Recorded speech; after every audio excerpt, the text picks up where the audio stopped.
ফোঁটা চোখের পানি রাখবেন বাবা, এই চোখের পানিগুলো আল্লাহ নাজাতের ওসিলা আল্লাহ কিন্তু বানিয়ে দেয়। একটু জোরে বলুন, আর একটু জোরে বলুন। আমি একটা করুণ ওয়াজ শুনে দিয়ে যাচ্ছি বাবা।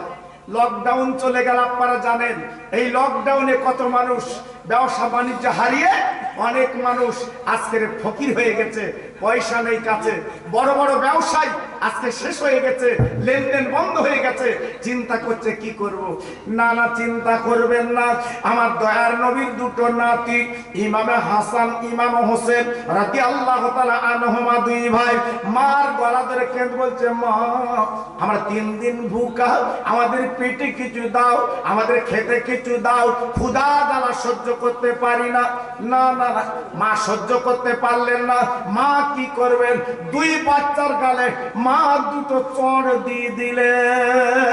হাসানের গালে একটা চট, হোসেনের গালে একটা চট। আল্লাহর নবীর দুটো নাতি মার দিকে তাকে বলছে, মা আমাদের দুই ভাইয়ের গালে তুমি মারলে। মা বলে, হ্যাঁ হ্যাঁ, মা সহ্য করতে পারে না। ও ভাইরা রে, দুটো বাচ্চা গলা জড়িয়ে বাবা গুটি গুটি গুটি গুটি নবীজির বাড়ি গেলেন, মদিনার মসজিদে। আমার দয়ার নবীর মদিনার মসজিদ, যেখানে আমার নবীজি থাকে। বাবা এখানে দরজা নক করলো, নানা যান, ও নানা যান, নানা যান, ও নানা যান, নানা যান। আমার দয়ার নবী বুঝতে পেরেছে এই গলা আমার নানু ভাইয়ের গলা, দুই নাতির গলা। বিশ্ব নবী উনি বেরিয়েছে। বাবা দরজাখানা খুলে বাবা তাকে দেখে দুটো নাতি গলা দুটো জড়িয়ে এতিমের মতো বাবা বাইরে দাঁড়িয়ে আছে। আমার নবী হাসানের কোলে তুলে নেয়, হোসেনের কোলে তুলে নেয়, বাবা মদিনার মসজিদ ভিতর আনে। আমার নবী বলে, নানু ভাই রে বল, তোরা কি বলবি, তোদের চোখে পানি কেন? দুই ভাই কেঁদে কেঁদে বলে, না না, আমার মার বিরুদ্ধে বিচার একটু করতে হবে। আমার মা জরুরি আমাদের দুই গালে মেরেছে। মা, ও নানা রে, তোমার মেয়ে মা ফাতেমা আমাদের দুই গালে মেরেছে। নানা রে, একটু বিচার তুমি করো। আমার দিনের নবী, আমার দয়ার নবীর চোখে পানি। হাসানের গালে চুমো দিলেন, হোসেনের গালে চুমো দিলেন। দুই বাচ্চার কোলে করে নিয়ে মা ফাতেমার বাড়ি চলে গেলেন। বাবা দরজা নাক করে ডাকতে লাগলেন, ও মা, মা, ও মা, আমার দরজাখানা খুলে দাও। আমার দিনের নবীর মেয়ে দরজাখানা খুলে তাকে ডাকে, আমার আব্বার কোলে আমার দুটো নয়নের বাতি। আব্বু, আব্বু, আব্বু, আমার হাসান হোসেন তোমার কোলে। হ্যাঁ মা, আমি তোমার বিচার করতে এসেছি। মা, আমি তোমার বিচার করব। তোমার আব্বা বিশ্ব নবীর মেয়ে দরজাখানা খুলে ঘরের ভিতর নিলেন, বসার জায়গা দিলেন, নামাজের পাটিখানা পেতে দিলেন। বিশ্ব নবী বসে গেলেন, মা ফাতেমার সামনে বসালেন। হাসানকে ডানুর উপরে, হোসেনকে বামুর উপরে। আমার নবীজি ডাক দিল, রে আমার মা গো, একবার তুমি কৈফিয়ত দাও, আমার হাসান হোসেনের গালে তুমি মারলে কেন? এদের গালে দাগ পড়ে গেছে, মারলে কেন? ফাতেমা আব্বার গলাখানে জড়ে বলছে, আব্বু 3 দিন উনুন জ্বলে না, আমি 3 দিন রোজা রেখেছি। ওরে আব্বা রে, তোমার জামাই মদিনার গ্রামে কাজ করতে গেছে, মজুরি করতে গেছে, 3 দিন ফেরে না। আব্বা আমি এখন কি করব? এই জন্য আমার বাচ্চা ক্ষুধার কথা বলে, আমি মা সহ্য করতে পারিনি। আমি রাগে আমার হাসান হোসেনের গালে দুটো চড় মেরেছি। ও মা, মা, মা, আমার হাসান হোসেনকে তুমি মারলে, আমার নয়নের বাচ্চাকে তুমি মারলে। আমার হাসান হোসেনকে আল্লাহ কত ভালোবেসেছে তুমি জানো মা? তুমি জানো মা? আমার নয়নের বাচ্চার গালে তুমি চড় মারলে। আমার নবীর মেয়ে মাথাটা নিচু করে চুপ করে বসে আছে। আব্বু আমি রাগ সহ্য করতে পারিনি, আমি একটু মেরেছি আব্বু। আমার নবী ডেকে বলে, মা তুমি জানো না, জানো না আমার হাসান হোসেন আল্লাহর কত পেয়ারা, কেন তুমি ওদের গালে দুই গালে মারলে? আমি মদিনার মসজিদ যখন নামাজে যাই, সিজদায় যখন চলে যাই, আমার দুটো নয়নের বাচ্চা হাসান হোসেন ওরা আমার পিঠের উপরে চড়ে বসে, বাচ্চা ছেলে জানে না আমি সিজদায় চলে গেছি। আল্লাহ পাক জিবরাইলকে পাঠিয়ে দেয়, ও জিবরাইল আমার বন্ধুর কাছে চলে যাও, আমার বন্ধু সিজদাতে মাথা তুলতে মানা করো, কারণ পিঠের উপরে দুটো নাতি, নবী পাকের দুটো নয়নের বাতি, ওরা পিঠে চড়ে বসে আছে। যদি নবী পাক ওঠে, রসুল পাক যদি ওঠে, নাতি দুটো পড়ে যাবে, ওদের লাগবে। আমি আল্লাহ পাক বলছি, যতগুলো বসে থাকবে আমার রসুল যেন সিজদায় মাথা রেখে দেয়। কত পেয়ারা, কত আনন্দের নাতি, তাই গালে মারলে। আমার নবী পাক দেখে বললাম, মা আমি বুঝতে পেরেছি তোমার ঘরে কিছু নেই, দানা পানি নেই, আজকে তোমার খাবার ব্যবস্থা করব। বিশ্ব নবী কি করলেন? দুই নাতির কাঁধে করে নিয়ে মদিনার পথ ধরে আমার দয়ার নবী রাস্তা দিয়ে যাচ্ছে, আর ডেকে বলছেন, ও মদিনার ধনীরা, ও মদিনার কোটিপতিরা, তোমরা আমার একটু মজুরি করতে নেবে, জোন খাটতে নেবে, আমি তোমাদের মজুরি করে দেব। দয়ার নবী জন খাটবে, দয়ার নবী মজুরি করবে।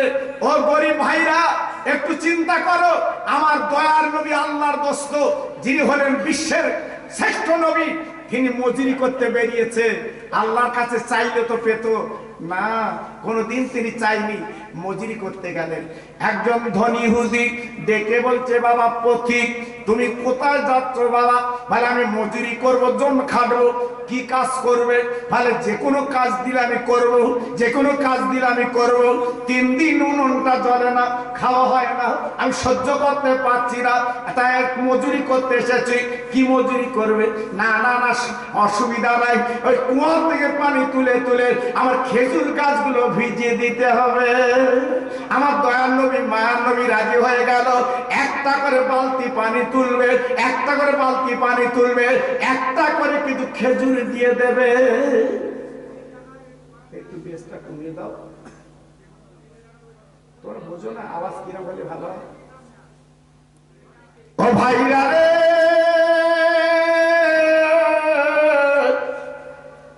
ওই গর্তের কাছে দুই নাতিকে রেখে আমার দিনের নবী এইবার বালতি দড়ি নিয়ে, বাবা এইবার আপনার গর্ততে পানি তুলে বাবা তুলতে লাগলো। 1 বালতি পানি তুললো, 1টা খেজুর পাবে। 2 বালতি পানি তুললো, 2টো খেজুর পাবে। 3 বালতি পানি তুললো, 3টে খেজুর পাবে। 8 বালতি পরস্পর তুললে 8টা খেজুর পাবে।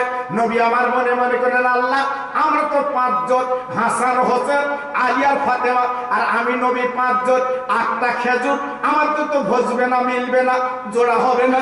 তাই 2 বালতি পানি যদি তুলি, আমাদের আজকে 2টো করে হবে, 10টা খেজুর হবে। এই বলে নবী এইবার বাবা দড়িটা বালতিতে বেঁধে আবার 1 বালতি পানি তুলবে।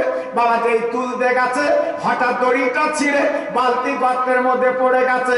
আমার নবীর হাতে দড়ি, কিন্তু বালতি নেই। ইহুদি তাকিয়ে দেখে বিশ্ব নবীর হাতে, রসুল পাক হাবিব, ওনার হাতে আছে দড়ি, হ্যাঁ, বালতি নেই।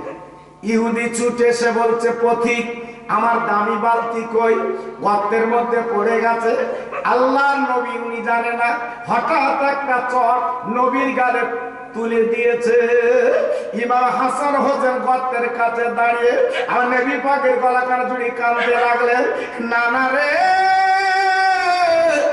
মা জরুরি জনম দুঃখিনী, আমাদের 2 ভাইয়ের গালে মেরেছে, আমরা সহ্য করেছি, কিন্তু আজকের তোমার গালে মেরেছে, আমরা সহ্য করতে পারি না। তাই 2 নাতি ডুকরি ডুকরি কাঁদে। আমার নবী ডেকে বলে, নানু ভাই কেঁদো না, ও নানু ভাই কেঁদো না, ও নানু ভাই কেঁদো না, একটু দেরি করো বাবা, দেরি করো। আমি বিপাক ডেকে, ইহুদি তুমি আমার 8টা খেজুর দাও বাবা। ইহুদি ডেকে বলছে, পথিক খেজুর তুমি পাবে না। কেন পাবো না? ভাই আমার বালতি, দামি বালতি পড়ে গেছে, পাবে না। বালতি আগে দাও, তারপর তুমি খেজুর পাবে। আমার বিপাক ডেকে বললো, ইহুদি রে, আমি যদি বালতি তুলে দেই, তুমি কি আমার খেজুর দেবে না? ইহুদি জানে গভীর গর্ত, পানি তুলবে কি করে, বালতি তুলবে কি করে, লাভতে পারবে না। তাই কি করলো? ডেকে বলছি, ইহুদি আমি তুলে দেব, পারবে? আল্লাহর নবী হাতখানা গর্তের কাছে দিয়ে বলছে, মাবুদ আমার ওই বালতিটা হাতে দিয়ে দাও, যে তোমার 8টা খেজুর নেব। আমার হাসান হোসেন 3 দিন ভুকা, আমার মা ফাতেমা 3 দিন ভুকা, আলী আমার 3 দিন খায় না, আমি বালতিটা দাও, বালতিটা দাও। আমার রাসূল পাক যখন হাত দিয়েছে, আল্লাহ পাক ডাক দিল, জিবরাইল গো, আর দেরি করলে চলবে না, এক্ষুনি গর্তের কাছে যাও, ওই বালতিখানা তুলে আমার নবীর হাতে দিয়ে দাও। সঙ্গে সঙ্গে আমার নবীর হাতে বালতি দিয়েছে। বিশ্ব নবী বালতিটা নিয়ে বলছে, হুদি এই নাও তোমার বালতি, আমার খেজুর দাও। 8টা খেজুর পাকা পাকা পেড়ে দিয়েছে। নবী আমার বুকচা করে বোটা করে বিশ্ব নবী পাতা করে নিয়ে 2 নাতির কাঁধে করে নিয়ে আমার রাসূল পাক গুটি গুটি গুটি গুটি পায় উনি চলতে লাগলো, যেতে লাগলো। কিছু দূর যেতে না যেতে ইহুদি অবাক, আরে এমন একটা মানুষ যার গালে মারলাম, বালতিটা তুলে দিল, কারণটা কি? বুঝতে লাগলো। কি করে একটু ঘুমাও তো বাবু, এবার দেখি ঘুমাও। আমি মায়ের তোমার ভালো পাচ্ছি না বাবু, প্রথম বেশ সুন্দর পেয়েছিলাম, কারণ ওরা নিশ্চয় বাড়াতে বলে তুমি বাড়িয়েছ, পয়সার ব্যাপার দিতে হবে তোমার, কি করবে? জি, আগে প্রথম আওয়াজটা খুব সুন্দর ছিল, কারণ আমি এমন একটা বক্তা পাওয়া যায় ইউটিউবে দেখেছেন বাবা, মাশাআল্লাহ, আওয়াজ সুন্দর হলে আমার বলতে ভালো লাগে। জি, আল্লাহু আকবার। আল্লাহর নবী কিছু দূর যখন চলে গেলেন, এইবার যাওয়ার পরে আল্লাহর নবী, দয়ার নবী, মায়ার নবী যে রাস্তা দিয়ে চলে গেছে, ওই রাস্তা দিয়ে 2জন পথিক আসছিল। ইহুদি গর্তের কাছে দাঁড়িয়ে বলছে, ও পথিক, তুমি কি দেখেছো আমার এখানে মজুরি যিনি করেছে, 2টো বাচ্চা কাঁধে, উনি চলে যাচ্ছে, ওনাকে তুমি দেখেছো? পথিক বলে, ইহুদি রে, তুমি কি মজুরি করতে নিয়েছিলে? বলে, হ্যাঁ মজুরি করতে নিয়েছিলাম। আরে ইহুদি রে, কার মজুরি করতে তুই নিলি? তুই কি জানিস, তুই কি চিনিস? বাবা, উনি সেই বিশ্ব নবী আব্দুল্লাহ ছেলে, উনি হলো আল্লাহর দোস্ত মুহাম্মদ। ইহুদি চমকে গেল, আমি কার গালে মেরেছি আমি তো চিনতে পারি, বুঝতে পারিনি। এইবার ইহুদি দেরি না করে ঘরের মধ্যে চলে গেল, একটা তরবারি বার করে নিজের হাতটা কাঁধে উপরে রেখে এক কোপে হাতটা আলাদা করে দিল, গল গল করে রক্ত বেরোচ্ছে, কাপড় হাতে জড়িয়ে আর দেরি করলো না। যে পথ দিয়ে আমার রাসূল পাক গেছে, ওই পথ দিয়ে যাচ্ছে আর হাঁটতে, আমার নবী কই, নবী কই। যেতে যেতে যেতে যেতে সংবাদ পেল মা ফাতেমার ঘরে গেছে নবী। দরজা আঘাত করতে লাগলো, ও নবী আপনি কি ঘরে আছেন? বেরিয়ে আসেন। আমার দিনের নবী সবে ফাতেমার ঘরে ঢুকেছে। এইবার আমার যখন পেল, আমার নবী পাক বের বলছি, ইহুদি আজকে তুমি, আমি তোমার বালতি দিলাম, 8টা খেজুর নিলাম, তুমি আমার খোঁজ আবার কেন এলে? খালি নবী যার নাম তওরাত, জবুর, ইনজিল কিতাবে লেখা আছে, আজকের বলে আপনি বিশ্ব নবী, আজকে আমি অনেক বলে আপনার বেয়াদবি করেছি, আপনার গালে মেরেছি, আমার ক্ষমা করে দেন, আমরা ঈমানের কলমা পড়ে মুসলমান হয়ে যায়। জোরে বলতে পারলেন না? আর একটু জোরে বলা গেল না? নবী পাক বলছে, বাবা তুমি যখন কলেমা পড়বে, কলেমা পড়ো। বলছে, হুজুর একটু দেরি করুন, আমি পড়বো না, আমি শুধু পড়বো না, সব পরিবারে পড়বো। ছুটে ঘরে চলে গেল, সমস্ত মানুষদের ডেকে বলছে, বাবা যার নাম তওরাত, ইনজিল, জব্বুর কিতাবে যার নাম, সেই মহামানুষ মুহাম্মদ রাসূলুল্লাহকে পেয়েছি, চলো ইমানের কলমা পড়ে মুসলমান হব। জোরে বলুন, আর একটু জোরে বলতে পারবেন না? সঙ্গে সঙ্গে এইবার সপরিবার এসে আমার নবীর হাতে হাত দিয়ে ইমানের কলমা পড়ে মুসলমান হয়ে গেল। আর একটু জোরে বলুন, আর একটু জোরে বলুন। ইহুদি বলছে, হুজুর আমি কলেমা পড়বো, কিন্তু বাঁ হাতে তো পড়তে পারবো না। কেন বাবা বাঁ হাতে পড়বে? তুই ডান হাতটা দাও। বলে, হুজুর ডান হাত দেবো কি? যে হাতে আপনার গালে মেরেছিলাম এই জায়গার হাতটা আমি কেটে দিয়েছি। আল্লাহু আকবার। আল্লাহর নবী ডেকে বলে, ইহুদি আমি বুঝতে পেরেছি তুমি হাত কেটে ফেলেছো, তুমি অনুতপ্ত হয়েছো, আজকের অনেক চিন্তা তুমি করেছো, যাও যা হাতখানা নিয়ে এসো, আমি নবী হাতটা জোড়া লাগিয়ে দিচ্ছি। নবী পারবে? জোরে বলুন। চিল্লে বলুন। হাত টেনে নবীর হাতে দিয়ে হুজুরে এলেন। আমার নবী পাক দেখে কাটা হাত, হাত কানা তুলে বলছে মাবুদ আমি এখন কি করব? আল্লাহ পাক দেখে বলেন বন্ধুরে রহমতের হসপিটালে ভর্তি করো, তুমি তো আমার দোস্ত কোনো চিন্তা করবে না, ওই কাটা জায়গায় হাতটা তুমি ধরো, আমি আল্লাহ জোড়া লাগিয়ে দিচ্ছি। জোরে বলে, আর একটু জোরে, আর একটু জোরে বলা যাবে না? যেই হাতখানা ধরেছে কাটা জায়গায় নবীর গাড়ির থুতু, যেই আপনার কাটা জায়গা লাগিয়ে দিয়েছে আমার নবীর গাড়ির থুতু কত দাম, হাতটা জোড়া লেগে গেছে। আর বাবা হাতটা আপনার সুন্দর হয়ে গেছে। ওই হাতে হাত দিয়ে আমার নবীর কাছে কলেমা পড়লেন লা ইলাহা ইল্লাল্লাহু মুহাম্মদ রাসূলুল্লাহ। ও ভাইরা রে, এইবারে দেখি বলছে নবী গো আমি যখন কলেমা পড়ছি আপনি দেরি করবেন না, একটুখানি দাঁড়ান দাঁড়ান। বাবা ঘরে চলে গেল, যা কিছু টাকা পয়সা ছিল, বাবা যা কিছু জমি দলিল ছিল সব কিছু আমার নবীর কাছে বলে হুজুর আমার যা কিছু ছিল আমি সব বাড়িতে নিয়ে এসেছি, আমার যা কিছু ছিল আমি সব বাড়িতে নিয়ে এসেছি, আপনার কদমে দান করে দিলাম। আজ থেকে যত খেজুর বাগান আছে সব খেজুর বাগান আমি আপনার নামে দান করে দিয়ে দিলাম। ও মুসলমানেরা রে, পায়ে ধরে হাতে ধরে বলছি মুসলমান আজকের কোন নবীকে চিনেছিল তারা, বাবা কেমন করে তারা বুঝেছিল? হাতে ধরে পায়ে ধরে বলছি সেই নবীর প্রেমীর পাগল হয়, নবীকে চেনার চেষ্টা করুন, কোনো চিন্তা করবেন না, নিশ্চয় নবী আমাদের পাশে দাঁড়িয়ে যাবে। সবাই যদি চিল্লে বলেন সুবহানাল্লাহ। জি, তারা যদি খেজুর বাগান সব টাকা আমার নবী পাকের পায়ে দিতে পারে, আমার যত ভাই এখানে বসে আছেন আমি হাত জোর করে বলছি এই মাহফিলের জন্য আপনারা সবাই একটু শরীক থাকেন, সবাই একটু শরীক থাকেন। আমি হাত জোর করে বলছি বাবা আপনার পকেটে যদি 10 টাকা 20 টাকা থাকে সেই নবীর দিকে তাকিয়ে আপনি একটুখানি আমার হাতটায় দেন, আমি খাস করে একটু দোয়া চাই আপনাদের জন্য, একটু মোনাজাত চাই আপনাদের জন্য, একটু দোয়া চাই আপনাদের জন্য। আপনারা কি পারবেন এই মাহফিলের জন্য আমার হাতটায় আপনারা কিছু শরীক থাকতে? জি, সামনে বছরের জন্য 1 মণ চালকেও দিতে পারবেন, 1 বস্তা আলুকেও দিতে পারবেন বাবা, 1 টিন তেলকেও দিতে পারবেন বাবা।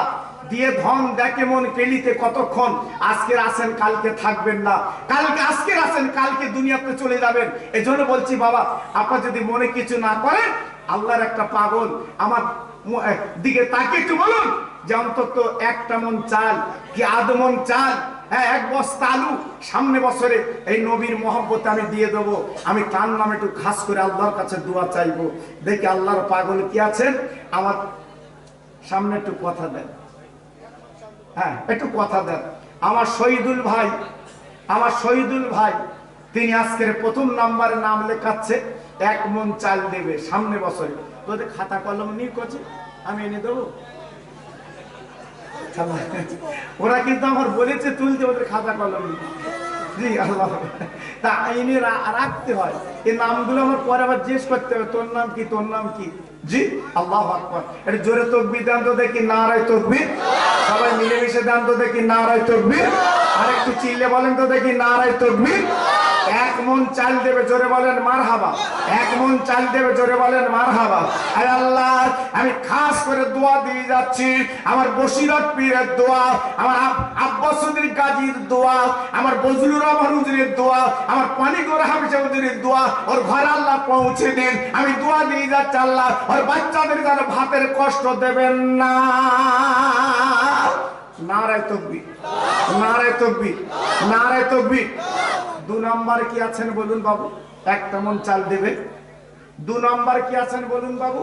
1 মণ চাল দেবেন। আমি হাত তুলে দোয়া করছি আল্লাহর কাছে। হ্যাঁ কত? জাহাঙ্গীর ভাই 1 মণ চাল দেবে, ও নিয়ত করেছে। আমি দোয়া দিয়ে যাচ্ছি আল্লাহ জাহাঙ্গীর, আল্লাহ রে ওর মা বাবার কলিজা আল্লাহ ঠান্ডা করে দিন। কি হবে টাকা? আজকে যদি মরে যান কাল কাফন গায়ে লাগিয়ে দেবে। আমার জাহাঙ্গীর ভাই আজকে 1 মণ চাল নিয়ত করেছেন, ওর নিয়ত আল্লাহ পুরা করো। আমি দোয়া দিয়ে যাচ্ছি আল্লাহ দিন বাঁচবে, ওর ভাতের কষ্ট আল্লাহ জানো তুই দিবি না। জোরে তাকবীর দেন, নারায়ে তাকবীর। সবাই মিলেমিশে দেন দেখি, নারায়ে তাকবীর। দুজন 2 বস্তা আলু দাও বাবা।